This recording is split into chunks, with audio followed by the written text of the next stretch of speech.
Hi everyone and welcome to अपना college. आज की वीडियो के अंदर हम डिटेल में डिस्कस करने वाले हैं कि अगर हमें प्लेसमेंट्स एंड इंटर्नशिप की तैयारी करनी है तो किस तरीके से हम 4 महीने के अंदर अपनी कंप्लीट प्रिपरेशन कर सकते हैं। तो इस वीडियो के अंदर डिटेल में हम डिस्कस कर रहे होंगे कि क्या क्या चीजें हैं जिनको हमें पढ़ना पड़ेगा एंड उसके साथ कौन कौन से रिसोर्सेज हैं जिनको जाकर हम एक्सप्लोर कर सकते हैं अपनी तैयारी के लिए। अब इस वीडियो की स्टार्ट से पहले 3 ऐसी इंपॉर्टेंट चीजें हैं जिनके बारे में हमें पता होना चाहिए। इनफैक्ट कोई भी स्टूडेंट अगर प्लेसमेंट इंटर्नशिप की तैयारी करना स्टार्ट करता है उससे पहले उन्हें ये चीजें पता होनी चाहिए। सबसे पहली चीज जिसका हमें पता होना चाहिए कि इंटर्नशिप्स के लिए कंपनीज हायर करना स्टार्ट करती हैं आपके 3rd ईयर के स्टार्टिंग से ही। इनफैक्ट जुलाई एंड से ही कंपनीज हायर करना स्टार्ट कर देती हैं आपको इंटर्नशिप्स के लिए। फिर चाहे ये इंटर्नशिप्स ऑन कैंपस हो या ऑफ कैंपस हो। प्लेसमेंट्स की बात करें तो प्लेसमेंट में भी आपके 4th ईयर के स्टार्टिंग से ही कंपनीज आना स्टार्ट हो जाएंगी, फिर चाहे वो ऑन कैंपस में हो या ऑफ कैंपस में हो। एंड यूजुअली ये कंपनीज भी प्लेसमेंट के लिए जुलाई एंड से ही आना स्टार्ट हो जाती हैं। तो इसीलिए अगर हम कुछ महीने पहले अपनी प्रिपरेशन स्टार्ट कर देते हैं तो वो हमें एज देता है, कॉन्फिडेंस देता है एंड काफी ज्यादा हमें स्किल्ड बना लेगा ताकि हमारे सिलेक्ट होने के चांसेस बढ़ जाते हैं। इसके अलावा इंटर्नशिप्स एंड प्लेसमेंट्स में दोनों में ही हमें सेम टॉपिक्स पढ़ने पड़ते हैं, सेम चीजों की तैयारी करनी पड़ती है, सेम रेज्यूमे बनाना होता है। बट छोटा सा डिफरेंस ये आ जाता है कि इंटर्नशिप के अंदर आपके number of round of interviews थोड़े से कम होते हैं और प्लेसमेंट्स में थोड़े से number of round of interviews ज्यादा हो जाते हैं। इसके अलावा ये भी थोड़ा सा डिफरेंस होता है कि कुछ कंपनीज इंटरव्यूज जब लेती हैं तो इंटर्नशिप्स में थोड़े से इजी सवाल पूछती हैं और प्लेसमेंट के टाइम पर थोड़े से ही उन्हीं टॉपिक्स के हार्ड लेवल के सवाल पूछ लेती हैं। बट उससे घबराने की बात नहीं है क्योंकि इंटर्नशिप में अगर इजी सवाल पूछे जा रहे हैं तो वो सभी से पूछे जा रहे हैं और प्लेसमेंट में थोड़े से अगर हायर लेवल के सवाल पूछे जाते हैं तो वो सभी से पूछे जाते हैं। सेकंड चीज जिसका हमें पता होना चाहिए वो ये है कि प्लेसमेंट की तैयारी के लिए, यानी अगर हमें सॉफ्टवेयर इंजीनियरिंग फील्ड में जाना है और हम उसके प्लेसमेंट की तैयारी कर रहे हैं या इंटर्नशिप की तैयारी कर रहे हैं तो उसके लिए हमें एक लैंग्वेज आनी चाहिए। वो लैंग्वेज C++, जावा, पाइथन, जावास्क्रिप्ट, गोलैंग कोई भी लैंग्वेज हो सकती है, बट उस एक लैंग्वेज को यूज करके हमें डेटा स्ट्रक्चर्स एंड एल्गोरिथम्स पता होनी चाहिए। अब अगर आपको नहीं पता डेटा स्ट्रक्चर्स एंड एल्गोरिथम्स क्या है तो उसके बारे में एक डेडिकेटेड वीडियो बनाया हुआ है, वहां से जाकर हम उस चीज को एक्सप्लोर कर सकते हैं। और एक लैंग्वेज के पता होने का मतलब यहां पर है कि उस लैंग्वेज में हमें बेसिक्स आते हो। बेसिक्स मतलब उसके अंदर हमें वेरिएबल्स एंड डेटा टाइप्स क्या है वो पता होनी चाहिए, कंडीशनल स्टेटमेंट कैसे लिखते हैं वो पता होनी चाहिए, लूप्स कैसे लिखते हैं और फंक्शंस को कैसे लिखते हैं। अगर ये 4-5 बेसिक टॉपिक हमें किसी लैंग्वेज के अंदर लिखने आते हैं मतलब हमें एक लैंग्वेज के बेसिक्स पता है। तो ये जो रोड मैप है इसको मैंने इस असम्पशन के साथ बनाया है कि आपको किसी एक लैंग्वेज में बस उसके बेसिक्स आते हैं, पर अगर नहीं भी आते तो उसमें घबराने की बात नहीं है क्योंकि वो बेसिक सीखने में आपको 1 से 2 हफ्ता एक्स्ट्रा ही लग रहा होगा, डिपेंडिंग अपॉन आप दिन में कितना टाइम डेडिकेट कर पाते हैं। एंड थर्ड चीज इसका हमें पता होना चाहिए कि जो रोड मैप है ये 4 महीने के हिसाब से बनाया हुआ है, बट अगर आप दिन में ज्यादा टाइम डेडिकेट करके जल्दी जल्दी अपने टॉपिक्स को खत्म कर लेते हैं, सेम सवालों को कम टाइम में कर लेते हैं तो आपको थोड़ा सा कम टाइम लग रहा होगा। और वहीं पर आप दिन में थोड़ा सा कम टाइम डेडिकेट कर पाते हैं तो वहीं पर आपको 4 महीने से थोड़ा सा एक्स्ट्रा टाइम लग रहा होगा। बट अगर आप सॉफ्टवेयर इंजीनियरिंग, प्लेसमेंट्स, इंटर्नशिप्स की तैयारी कर रहे हैं तो मेरी एडवाइस आपको यही रहेगी कि जितना जल्दी से जल्दी आप अपनी चीजों को कंप्लीट करेंगे उतना आपके चांसेस इंक्रीज हो जाएंगे किसी भी कंपनी के अंदर सिलेक्ट होने के, क्योंकि एक तो आप पहले से ही स्किल्ड होंगे और दूसरा आप कॉन्फिडेंस ज्यादा फील करेंगे अगर हमें पता है कि ऑलरेडी हम तैयारी करके बैठे हुए हैं। तो अब सबसे पहले बात करते हैं कि प्लेसमेंट्स एंड इंटर्नशिप्स की तैयारी के लिए हमें क्या क्या चीजें पढ़नी पड़ती हैं। हमें 5 मेजर चीजें हैं जिनको कवर करना होता है। सबसे पहले तो हमें DSA यानी डेटा स्ट्रक्चर्स एल्गोरिथम सीखने पड़ते हैं। दूसरी चीज जिसको हमें करना होता है प्लेसमेंट्स के लिए वो है हमारे प्रोजेक्ट्स। एंड तीसरी चीज जिसको हमें पढ़ना पड़ता है वो होते हैं थ्योरी सब्जेक्ट्स। अब यहाँ पर लिख मैंने सब्जेक्ट दिया है पर ये सब्जेक्ट नहीं होते, ये एक तरीके से टॉपिक्स होते हैं, तो इन्हें हमें 6-6 महीने नहीं लग रहे होंगे कवर करने के लिए। फोर्थ चीज जिसको हमें करना होता है वो होता है एक रेज्यूमे को अच्छे से प्रिपेयर करना। एंड फिफ्थ चीज जिसको हमें करना होता है वो होता है बहुत सारी प्रैक्टिस। सबसे पहले बात करते हैं कि हम DSA को कैसे कंप्लीट कर सकते हैं। DSA के अंदर डिफरेंट टॉपिक्स होते हैं जिनको हमें पढ़ना होता है। अब इन सारे टॉपिक्स को हम 2 स्टेप्स में कंप्लीट करते हैं। सबसे पहले जिस भी टॉपिक को कंप्लीट करना है पहले तो उसके थ्योरेटिकल कॉन्सेप्ट्स पढ़ लो या उसके अंदर 1-2 क्लासिकल सवालों को देख लो कि किस तरीके से सवालों को सॉल्व करना होता है, क्या क्या कॉन्सेप्ट्स होते हैं। उसके बाद जैसे ही मैंने टॉपिक पढ़ लिया अब मुझे उसके सवाल करने हैं, प्रैक्टिस क्वेश्चंस मुझे करने होते हैं ढेर सारे उस टॉपिक के अंदर। ये मान लीजिए कि आप 15 से 20 अगर मिनिमम प्रैक्टिस क्वेश्चंस है जो आपको एक टॉपिक के अंदर करने ही करने होते हैं। अगर आप 30 क्वेश्चंस कर रहे हैं तो आप काफी सेफ जोन में, अगर आपने एक टॉपिक के 30 क्वेश्चन करें मतलब आपने काफी अच्छे खासे लेवल के क्वेश्चंस कर रखे हैं तैयारी के हिसाब से। अब इन क्वेश्चंस को हम कहां से जाके प्रैक्टिस कर सकते हैं।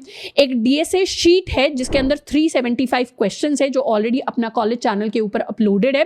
इसका लिंक आपको नीचे डिस्क्रिप्शन बॉक्स के अंदर मिल जाएगा। तो इस शीट के अंदर 375 क्वेश्चंस है DSA से रिलेटेड और ये सारे के सारे क्वेश्चंस टॉपिक वाइज डिवाइडेड है। तो एरेज हैं तो एरेज के क्वेश्चंस है, स्ट्रिंग्स हैं तो स्ट्रिंग्स के क्वेश्चन है, तो इस तरीके से क्वेश्चंस है। और इन क्वेश्चंस में भी कैटेगरीज हैं, यानी आपको पता चल जाएगा कौन सा सवाल इजी लेवल का है, कौन सा सवाल मीडियम लेवल का है, कौन सा सवाल हार्ड लेवल का है। इजी लेवल के सवाल करने में यूजुअली हमें 5 से 10 मिनट लगने चाहिए, मीडियम लेवल में हमें 15 से 20 मिनट लगने चाहिए, हार्ड लेवल में हमें 45 से 60 मिनट्स लगने चाहिए। बट अगर आप शुरुआत कर रहे हैं, अगर आप बिगिनर हैं, तो हो सकता है इजी लेवल का सवाल करने में भी आपको आधा घंटा लग जाए, 40 मिनट्स लग जाए, या आपसे हो ही ना। तो शुरू में अगर सवाल सॉल्व नहीं होते तो वो कंप्लीटली नॉर्मल चीज है। ऐसे में ये मत सोचिए कि अब मुझे यहां पर क्विट करना पड़ेगा और ये तो मेरे बस की ही बात नहीं है। सारी चीजें कोडिंग के अंदर, सॉफ्टवेयर इंजीनियरिंग के अंदर प्रैक्टिस के साथ ठीक हो जाती है, क्योंकि एक ऐसी स्किल है जिसको आप जितना ज्यादा प्रैक्टिस करेंगे उतना ज्यादा आप इसमें बेटर होते चले जाएंगे। इसके अलावा इस शीट के अंदर जो जो क्वेश्चंस है उसके सामने ये भी बताया हुआ है कि वो कौन सी कंपनी के इंटरव्यूज के अंदर पूछा हुआ है या कोडिंग टेस्ट के अंदर पूछा गया है। तो जो भी आपकी ड्रीम कंपनी है, जिस भी कंपनी की आप तैयारी कर रहे हैं, उस हिसाब से आपको पता चल जाएगा कि इस कंपनी के अंदर किस लेवल के जो सवाल हैं वो पूछे जाते हैं। अब जब भी हम डीएसए की प्रिपरेशन कर रहे हैं तो शुरू के जो 3 महीने हैं उसमें हम डेडिकेटेडली डीएसए को पढ़ रहे होंगे। लास्ट का जो 1 महीना होगा उसको हम रिजर्व करेंगे अपनी प्रैक्टिस के लिए। तो 3 महीने के अंदर ही जो भी हमारे क्लासिकल एंड इंपॉर्टेंट टॉपिक्स होते हैं प्लेसमेंट्स एंड इंटर्नशिप्स के लिए, उनको हम कंप्लीट कर रहे होंगे एंड उनकी प्रैक्टिस को भी हम कंप्लीट कर रहे होंगे। वीक वाइज टॉपिक्स की बात करें अगर, तो वीक 1 में हमें अपना एरेज वाला टॉपिक पढ़ना है जिसमें सर्चिंग सॉर्टिंग इंक्लूडेड होगा। इसी के साथ आप 2D एरेज पढ़ लेंगे, स्ट्रिंग्स पढ़ लेंगे। अब ये जो सारे टॉपिक्स हैं इनको हम जावा प्लेसमेंट कोर्स के नाम से एक फ्री प्लेलिस्ट अवेलेबल है अपना कॉलेज चैनल के ऊपर, आप वहां से जाकर भी अपने टॉपिक्स पढ़ सकते हैं। कई सारे ऐसे टॉपिक्स हैं जिसमें बहुत ज्यादा क्वेश्चन प्रैक्टिस भी कराई हुई है। जैसे ग्राफ्स का जो टॉपिक है, ग्राफ अपने आप में काफी बड़ा टॉपिक होता है, तो उसका 6-7 घंटे का एक वन शॉट है और आपको सिर्फ वही पढ़ना है। अगर आप प्लेसमेंट इंटर्नशिप की तैयारी कर रहे हैं उसके बाद बस आपको थोड़े बहुत क्वेश्चन प्रैक्टिस करने हैं, उसमें सारे कॉन्सेप्ट्स कवर हैं। जैसे लिंक लिस्ट की अगर बात करें तो लिंक लिस्ट के अंदर सारे कॉन्सेप्ट्स पढ़ाए हुए हैं एंड उसके साथ साथ आपको क्वेश्चन प्रैक्टिस भी कराए हुए हैं। तो अगर आपको टॉपिक्स पढ़ने हैं तो जावा में अगर आप पढ़ना चाहते हैं तो जावा प्लेसमेंट कोर्स की जो प्लेलिस्ट है उससे जाकर आप पढ़ सकते हैं। अगर C++ में पढ़ना चाहते हैं तो C++ की अपनी प्लेलिस्ट है प्लेसमेंट्स के लिए, उससे जाकर आप पढ़ सकते हैं। नहीं तो अगर आपको और ज्यादा स्ट्रक्चर्ड मैनर में चाहिए तो उसके लिए अल्फा भी है जिसका लिंक आपको नीचे मिल जाएगा। बट इसके अलावा अगर आप किसी और रिसोर्स से जाकर पढ़ना चाहते हैं तो आप वहां से भी जाकर पढ़ सकते हैं। बट इंपॉर्टेंट चीज है कि आपकी पढ़ाई पूरी होनी चाहिए, आपकी प्रैक्टिस पूरी होनी चाहिए। सेकंड वीक के अंदर हम टाइम एंड स्पेस कॉम्प्लेक्सिटी को पढ़ रहे होंगे। इसके अलावा recursion, divide and conquer and back tracking को कवर कर रहे होंगे। वीक 3 के अंदर अगर हम जावा पढ़ रहे हैं तो एरे लिस्ट पढ़ेंगे, C++ पढ़ रहे हैं तो वेक्टर्स कवर करेंगे। उसके साथ साथ हम लिंक लिस्ट को भी कवर करेंगे अपने वीक 3 के अंदर। वीक 4 के अंदर हम स्टैक्स एंड क्यूज को कंप्लीट कर रहे होंगे। वीक 5 की बात करें तो इसमें ट्रीज को कंप्लीट करेंगे। इसके अंदर हमारे बाइनरी ट्रीज भी आ जाते हैं, बाइनरी सर्च ट्रीज भी आ जाते हैं और ट्राइज भी आ जाते हैं। वीक 7 के अंदर हम प्रायोरिटी क्यूज को कवर करेंगे जिसको हम हीप्स भी कह देते हैं, हैशिंग को कवर करेंगे एंड ग्रीडी को कवर करेंगे। वीक 8 एंड 9 के अंदर हम ग्राफ्स को कवर करेंगे। अब ग्राफ्स का मैंने ऑलरेडी बताया है, एक वन शॉट हमने बहुत रिसेंटली अपलोड किया है, काफी अपडेटेड है, उससे जाकर आप इसको पढ़ सकते हैं। अगर आप C++ के स्टूडेंट है तब भी एक बार जाकर बस टॉपिक्स देख लेना कि मैं ये सारे टॉपिक जरूर कवर कर रहा हूं। वीक 10 एंड 11 के अंदर हम अपना डायनेमिक प्रोग्रामिंग पढ़ रहे होंगे। वीक 12 के अंदर हम बिट मैनिपुलेशन और सेगमेंट ट्रीज को कवर कर रहे होंगे। तो इस तरीके से 3 महीने के अंदर हम कंप्लीट डीएसए को कवर कर लेंगे। एंड उसके अलावा अब जो हमारा लास्ट 1 मंथ बचेगा इसके अंदर हम अपनी थ्योरी टॉपिक्स को कवर करेंगे, हम अपना रेज्यूमे प्रिपेयर कर रहे होंगे, हम अपने प्रोजेक्ट्स को और ज्यादा बेटर बना रहे होंगे एंड उसके साथ साथ हम अपनी प्रैक्टिस को चालू रखेंगे। इसके बाद नेक्स्ट चीज जिसको हमें करना होता है वो होते हैं हमारे प्रोजेक्ट्स। अब प्रोजेक्ट्स को किस तरीके से किया जाए, जब भी आप प्लेसमेंट की तैयारी स्टार्ट कर रहे हैं और आपके पास 4 महीने हैं तो फर्स्ट जो मंथ है उसको तो डेडिकेट करना है सिर्फ डीएसए के लिए। पूरा टाइम पहले महीने हमें सिर्फ डीएसए करना है ताकि हम कोडिंग के साथ बहुत ही ज्यादा फेमिलियर हो जाएं, हमारी आदत बन जाए दिन में कुछ घंटे कोड करने की। उसके बाद जैसे ही डीएसए का आप सेकंड मंथ आ जाते हैं तो डीएसए के सेकंड मंथ में आपको साथ के साथ पैरेलली डीएसए करना पड़ेगा और साथ के साथ पैरेलली अपने प्रोजेक्ट्स बनाने शुरू करने हैं। अब जब भी आप प्रोजेक्ट्स बनाने, मैं आपको एडवाइस करूंगी प्रोजेक्ट्स को आप वीकेंड वाला टाइम डेडिकेट करो या वो वाले दिन, छुट्टी वाले दिन डेडिकेट करो जिसमें आप एटलीस्ट 4 घंटे बैठ पा रहे हैं एक प्रोजेक्ट के ऊपर। क्योंकि यूजुअली मुझे पर्सनली फील होता है कि अगर आप आधा 1 घंटा एक डीएसए के क्वेश्चन के ऊपर या टॉपिक के ऊपर बैठ सकते हैं, बट आधा 1 घंटा अगर आप प्रोजेक्ट के ऊपर बैठ रहे हैं तो वो सफिशिएंट टाइम नहीं होता। प्रोजेक्ट्स में थोड़ा सा लंबा टाइम हो जाता है क्योंकि कभी कभी हो सकता है आपके कुछ एरर्स आ जाएं, कुछ बग्स आ जाएं, तो उनको फिक्स करने में लंबा टाइम लगता है और लग सकता है। तो इसीलिए आप ये सोचकर प्रोजेक्ट ना बनाएं कि इसमें तो आधा 1 घंटा ही बैठूंगा आज।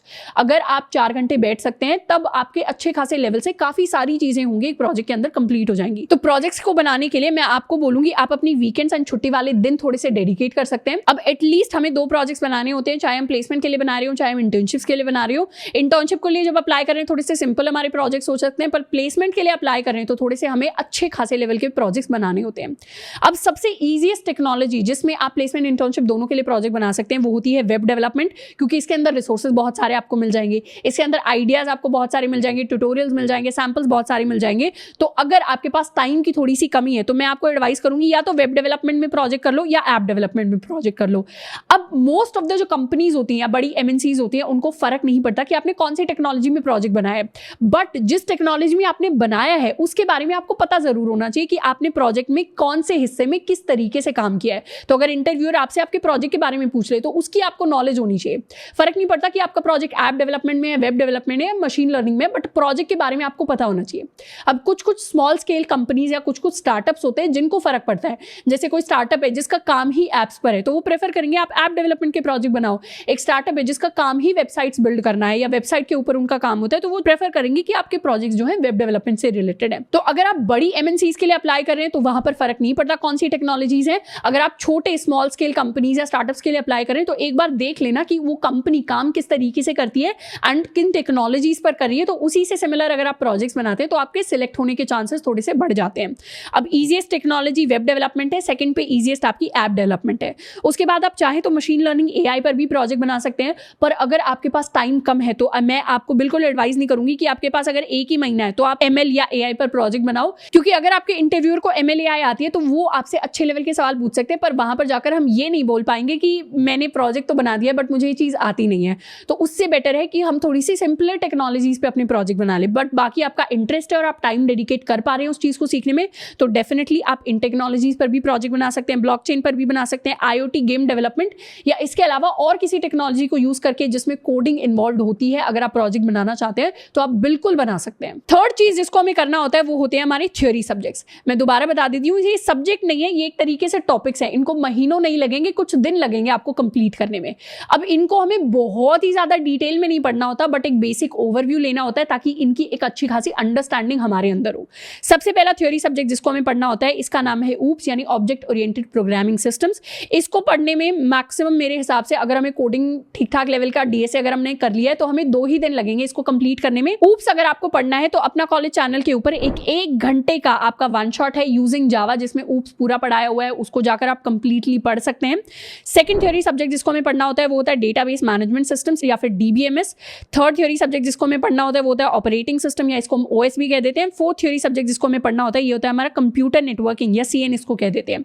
इनको इंडिविजुअली पढ़ने में आपको 4-4 दिन लग रहे होंगे एंड इन चारों सब्जेक्ट्स के जो नोट्स हैं, शॉर्ट नोट्स, कंसाइज नोट्स, वो भी हमने आपको अपना कॉलेज चैनल के ऊपर दिए हुए हैं। उन नोट्स को जाकर हम एक्सेस कर सकते हैं। आपको सीधा सब्जेक्ट पढ़ना है तो आप नोट्स से जाकर भी पढ़ सकते हैं, नहीं तो अगर आप किसी और रिसोर्स से पढ़ना चाहते हैं तो वो भी कर सकते हैं। बस एक बार नोट्स में जाकर टैली कर लेना कि सारे इंपॉर्टेंट टॉपिक्स जो है वो दूसरा रिसोर्स आपके लिए कवर कर रहा हो। फोर्थ चीज जिस पर हमें ध्यान देना होता है वो होता है हमारा रेज्यूमे। अब हो सकता है कैंडिडेट, एक स्टूडेंट काफी ज्यादा स्किल्ड हो बट कंपनी को कैसे पता चले, इसीलिए कंपनी के अंदर हर एक कैंडिडेट अपना रेज्यूमे सबमिट करता है। रेज्यूमे एक शीट ऑफ पेपर होता है जिसके ऊपर हम अपना पूरा प्रोफेशनल एक्सपीरियंस, अपनी स्किल्स, अपनी क्वालिफिकेशन, प्रोजेक्ट, सारी चीजें लिखकर एक कंपनी को सबमिट कर रहे होते हैं, जिसके बेसिस पर कंपनी डिसाइड करती है कि इस रेज्यूमे को शॉर्टलिस्ट करके मैं इस व्यक्ति को इंटरव्यू करना चाहता हूं या नहीं करना चाहता।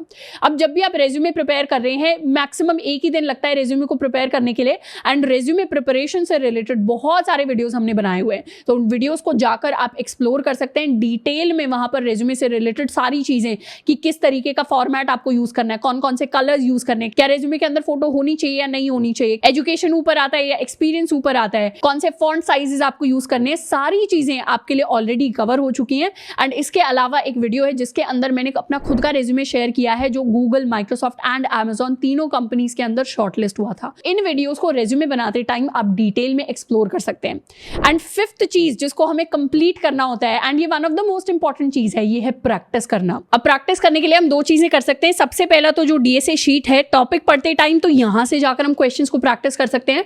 एंड उसके अलावा क्योंकि हमारे जब कोडिंग टेस्ट आएंगे प्लेसमेंट्स के टाइम पे या इंटरव्यूज आएंगे तो हमें इस चीज की भी प्रैक्टिस होनी चाहिए कि 45 मिनट्स के अंदर या 1 घंटे के अंदर मैक्सिमम सवाल कैसे सॉल्व कर पाएं। तो उसके लिए हमें कॉन्टेस्ट के अंदर पार्टिसिपेट करना है। तो प्लेटफॉर्म्स होते हैं, मतलब डिफरेंट ऑनलाइन काफी सारी वेबसाइट्स होती है जिनके ऊपर सवाल होते हैं काफी सारे आपकी डीएससी की प्रैक्टिस के लिए। एंड उसके साथ वहां पे कॉन्टेस्ट भी होते हैं कि 1.5 घंटे का कॉन्टेस्ट हो गया या 1 घंटे का कॉन्टेस्ट हो गया या 45 मिनट्स का कॉन्टेस्ट हो गया। तो इस तरीके से कॉन्टेस्ट होते हैं जिसके अंदर आपको कुछ लिमिटेड सवाल दिए जाते हैं एंड लिमिटेड टाइम के अंदर आपको उन सवालों को सॉल्व करना होता है। तो उस चीज चीज की प्रैक्टिस के लिए कॉन्टेस्ट के अंदर पार्टिसिपेट करना भी इंपॉर्टेंट है।